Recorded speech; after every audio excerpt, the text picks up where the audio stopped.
নমস্কার, আমি লীনানন্দ এসে গেছি আপনাদের সামনে একটা নতুন রান্না নিয়ে। যদিও রান্নাটা খুবই সহজ, আপনারা সবাই করেন। সেটা হচ্ছে মেদিনীপুরের একটা রান্না, ঝিঙে, আলু, চিংড়ি মাছ দিয়ে পোস্ত। আমি এর মধ্যে গ্যাসটা জ্বালিয়ে দিলাম, আর আপনারা আমার সাথে থাকবেন। এই রান্নাটা হয়তো সবাই করেন, কিন্তু আমি যেভাবে করি সেভাবেই আমি শেয়ার করার চেষ্টা করলাম। যদি ভালো লাগে অবশ্যই রান্নাটা ট্রাই করে দেখবেন। আর এর জন্য আমি কি কি নিয়েছি সেটা অবশ্যই দেখাবো। আগে আমি একটু কড়াইটা গরম হয়ে গেছে, আমি তেলটা আগে দিয়ে দিই। তেল আমি দিয়ে দিই, তারপরে আপনাদের সামনে আমি দেখাবো আমি কি কি উপকরণ নিয়েছি। আমি সর্ষের তেল দিলাম, আপনারা ইচ্ছে করলে সাদা তেলও ইউজ করতে পারেন, তবে পোস্ততে সর্ষের তেলটাই বেশি ভালো লাগে, সাদা তেল নয়। তেমনি মেদিনীপুরের মানুষ যেমন হলুদ ইউজ করেন না, বা বাঁকুড়ার মানুষরা, আমি কিন্তু একটু হলুদ ইউজ করি। আর আপনারা চাইলে হলুদটাকে স্কিপ করে যেতে পারেন। আমি তেল ঢেলে দিলাম কড়াইতে, তেলটা গরম হোক, আমি ততক্ষণে আপনাদের আমি নিশ্চয়ই এবার দেখিয়ে দেবো যে কী কী আমি নিয়েছি উপকরণ। সেগুলো এখানে পেঁয়াজ কুচি নিয়েছি, আর নিয়েছি হচ্ছে আলু, আলু কাটা আছে, ধোয়া, পোস্ত লঙ্কা দিয়ে বাটা, ওদিকে আছে ঝিঙে, আর আছে হলুদ, ঝিঙেটা দেখুন ধুয়ে কাটা আছে। এখানে কালো জিরে আমি ফোড়ন দেবো, নুন, চিনি, আমি একটু চিনি অবশ্যই দিই ব্যালেন্সের জন্যে। যে কোনো রান্নাতেই সামান্য 1 চিমটে হলেও আমি চিনি দিই ব্যালেন্স রাখার জন্য। এটা আপনাদের মর্জি, আপনারা ইচ্ছে করলে ওটা স্কিপ করে যাবেন, তবে দিয়ে দেখবেন ভালো লাগবে। এতক্ষণে আমার তেলটাও গরম হয়ে গেছে প্রায়, সমস্ত কিছু দেখিয়ে দিলাম। আর ওখানে ঢাকা আছে, ওটা হচ্ছে চিংড়ি মাছ, ওটা অবশ্যই কড়াইতে যখন দেবো তখন দেখাবো। তেল আমার গরম হয়ে গেছে, আমি এবার কালো জিরে দেবো ফোড়ন। কালো জিরে না দিয়ে অনেকে আপনার 5 ফোড়নও দিতে পারেন, আমি কালো জিরে দিলাম। দিয়ে ভালো করে ফোড়নটাকে একটু নেড়ে নিলাম, নেড়ে এবার আমি পেঁয়াজটা ছেড়ে দেবো। চিংড়ি মাছটা কিন্তু আমি আগে ভাজবো না, চিংড়ি মাছ আমি ভাজবো না, আমি আগে পেঁয়াজটাকে একটু তাড়াতাড়ি ব্রাউন করার চেষ্টা করব। এখানে আমি গ্যাসের ফ্লেমটাকে হাইতেই রেখেছি। এই অবস্থায় আমি পেঁয়াজটা ভেজে নিচ্ছি। পেঁয়াজটা একটু লাল লাল হয়ে এলেই আমি এর মধ্যে চিংড়ি মাছ দিয়ে দেবো, কারণ চিংড়ি মাছ থেকে জল ছাড়বে। আমি কিন্তু কোনো জল দেব না। এর জন্য আমি ওই পোস্ত বাটা আর পোস্ত বাটিটা ধুয়ে যেটুকু জল বেরোবে, তাছাড়া ঝিঙে থেকে জল বেরোবে, ওইটুকুই আমি দেব। এবার আমি পেঁয়াজের মধ্যে এবার আমি চিংড়ি মাছটা দেখাচ্ছি। চিংড়ি মাছটা আমি একটু নুন, হলুদ আর লঙ্কা গুঁড়ো দিয়ে মাখিয়ে রেখেছি। এবার এই চিংড়ি মাছটা আমি হাত দিয়েই কড়াইয়ে পেঁয়াজের মধ্যে দিয়ে দেবো। দেখুন আমার ফ্লেমটা কিন্তু বাড়ানোই আছে। এই অবস্থাতেই আমি চিংড়ি মাছটা দিয়ে দিচ্ছি কড়াইয়ের মধ্যে। চিংড়ি মাছটা দিয়ে আমি একটু নাড়াচাড়া করে নিলাম পেঁয়াজের সঙ্গে ভালো করে। আপনারা চেষ্টা করুন আপনাদের যেরকমভাবে ব্রাউন হলে দেওয়ার মনে হবে যে প্রয়োজন, ওই সময় চিংড়ি মাছ দিয়ে দেবেন।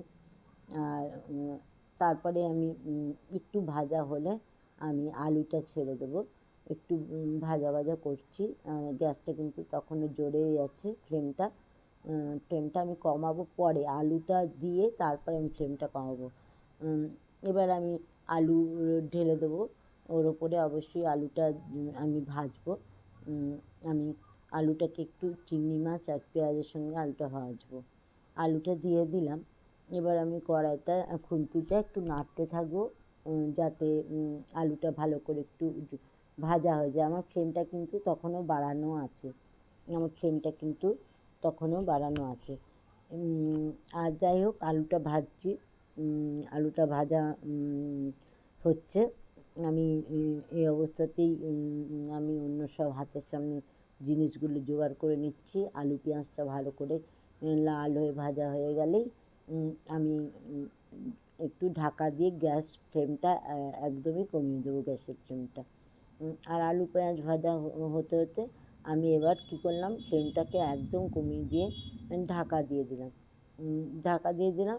আবার মাঝে মাঝে ঢাকাটা আমি খুলবো।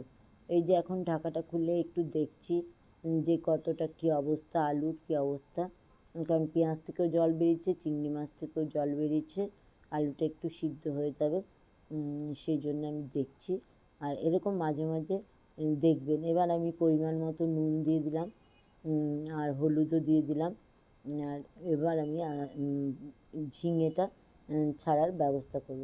এবার আমি ঝিঙেটা ছাড়ার ব্যবস্থা করব, তাই জন্যে আমি ঝিঙেটা হাতের সামনে নিয়ে নিচ্ছি। আর রান্নাটা আমার জানি না কেমন লাগবে খেতে আপনাদের। আপনারা যেভাবে ট্রাই করবেন, আপনারা একটু কমেন্ট বক্সে লিখবেন তো যে আপনারা কে কীরকমভাবে রান্নাটা করেন। আমার আলুর সঙ্গে পেঁয়াজটাকে আমি ভেজে যাচ্ছি।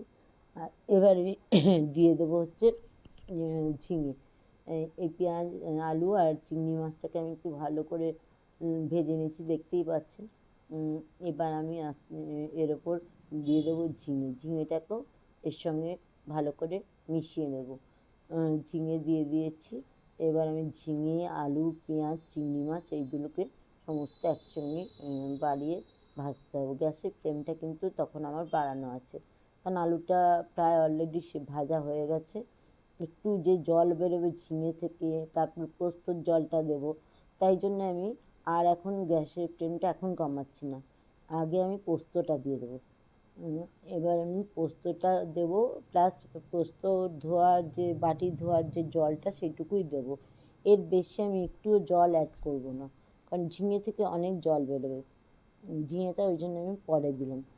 আর পোস্তটা আমি অ্যাড করব, তার মাঝে একটু নাড়াচাড়া করে নিচ্ছি, কারণ একটু এটা ভাজা হয়ে গেলে আমি একটু চিনি দিয়ে দিলাম।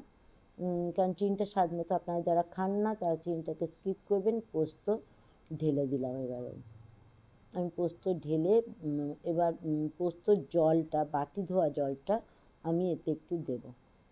পোস্তর বাটি ধোয়া জলটা আমি এর মধ্যে একটু ঢেলে দেবো। এই যে দেখুন, ঢেলে দিলাম। এবার কিন্তু ভালো করে নাড়াচাড়া করে সবগুলো একসঙ্গে মিশিয়ে নিতে হবে। ভালো করে নাড়াচাড়া করে পোস্ত, আলু, পেঁয়াজ, চিংড়ি মাছ এবং ঝিঙে সবগুলোর গায়ে যেন পোস্তটা লেগে যায়। এইভাবে আমি একটু নাড়াচাড়া করে গ্যাসের ফ্লেমটাকে আমি কম করে দেবো এবার। কেন না, এবার যে জল বেরোবে তাতে আলুটা ভালো করে সিদ্ধ হয়ে যাবে। আর যারা একটু ঝোল ঝোল খেতে পছন্দ করেন তারা একটু ঝোল ঝোল রাখবেন। আমি একটু মাখো মাখো রাখবো, কারণ আলু পরে টেনে নেবে। এই অবস্থায় আমি নাড়াচাড়া করে ভালো করে একটু ঢাকনা দিয়ে ঢেকে গ্যাসের ফ্লেমটাকে একদম কমিয়ে দেবো।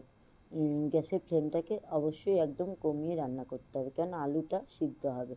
আমি ঢাকা দিয়ে দিলাম।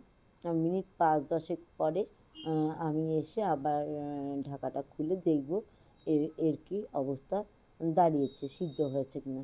ঢাকা খুলে দিলাম এবং আলুগুলোকে আমি একটু চেক করছি যে আলুটা সিদ্ধ হয়েছে কিনা। নুন চিনি চেক করে নিয়েছি, আলুটা হ্যাঁ সিদ্ধ হয়ে গেছে। আর একটু রাখবো, কারণ জলটাও আমি একটু শুকাবো, আমি এতটা জল রাখবো না।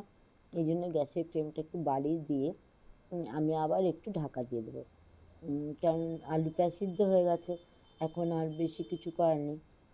এবার রান্না শেষের মুখে আমি এবার ঢাকা খুলে দেখবো যে আমার জলটা কতটা আছে। আমি এবার ঢাকা আর দিচ্ছি না, ঢাকা আর দেবো না, কারণ আমি জলটা একটু শুকাবো, কারণ আলু সিদ্ধ হয়ে গেছে একদম।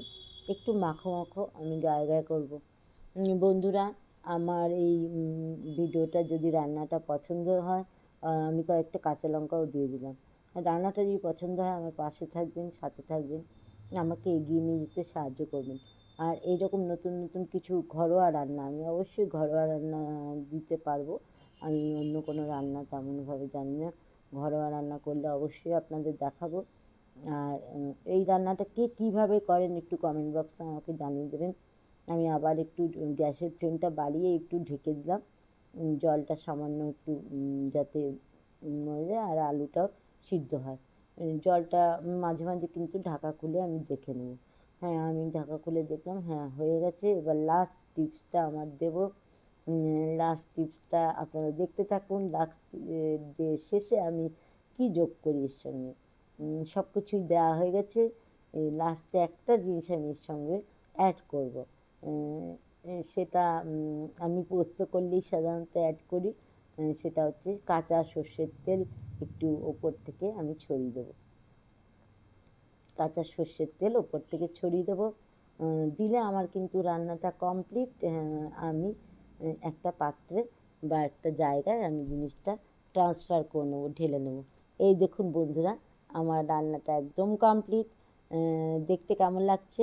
আমি কিন্তু একটু হলুদ দিয়েছি। যদি ভালো লাগে অবশ্যই লাইক, কমেন্ট আর শেয়ার করবেন। আর আমার পাশে থাকবেন, সাথে থাকবেন, আমাকে এগিয়ে নিতে সাহায্য করবেন।